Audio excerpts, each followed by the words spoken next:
पाकिस्तान कई बरसों बाद शंघाई ताउन तंजीम कॉन्फ्रेंस की मेजबानी के लिए तैयार। इस्लामाबाद को सजा दिया गया। शंघाई ताउन तंजीम के इजलास की तैयारियों के सिलसिले में वजीर खारिजा और डिप्टी वजीर आजम इसहाक डार की सरबराही में वॉक का एहतमाम किया गया। मीडिया से गुफ्तगू करते हुए लीगी रहनुमा ने कहा कि शानदार मेजबानी की जिम्मेदारी अहसन तरीके से अंजाम देंगे। कई साल बाद हमारा मुल्क अहम आलमी इवेंट की मेजबानी करने जा रहा है। चीन के वजीर आजम पाकिस्तान का 2 तरफा दौरा करेंगे। उनका मजीद कहना था कि भारतीय वजीर खारिजा ने मुलाकात के लिए कोई दरखास्त नहीं दी। कॉन्फ्रेंस को कामयाब बनाने के लिए तमाम इदारों और महकमों ने बाहमी ताउन से बेहतरीन इंतजाम किए। 27 साल के बाद पाकिस्तान एक बहुत बड़े फोरम की मेज़बानी का शर्फ अल्लाह ताला ने दिया है।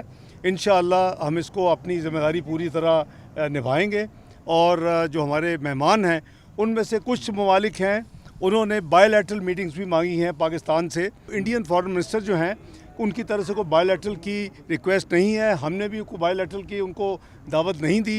वो एससीओ के फ्रेमवर्क के अंदर जो उनसे बात होगी वो एससीओ के फ्रेमवर्क में मल्टीलैटरल फोरम के ऊपर शंघाई कॉरपोरेशन के यानी हेड्स ऑफ गवर्नमेंट की मीटिंग में उस हवाले से होगी। एससीओ कॉन्फ्रेंस के लिए इस्लामाबाद में सिक्योरिटी के इंतहाई सख्त इंतजाम किए गए हैं। शहर में पाक फौज के दस्ते तैनात हैं। दफ्तर खारिजा के मुताबिक वज़ीर आज़म शहबाज शरीफ साइड लाइन्स पर मुख्तलिफ आलमी रहनुमाओं से मुलाकातें करेंगे, जिनमें मईशत, तिजारत और माहौलियात पर तबादला ख्याल किया जाएगा। समाजी और सकाफती रवाबित के शोबों में जारी ताउन पर भी बातचीत होगी।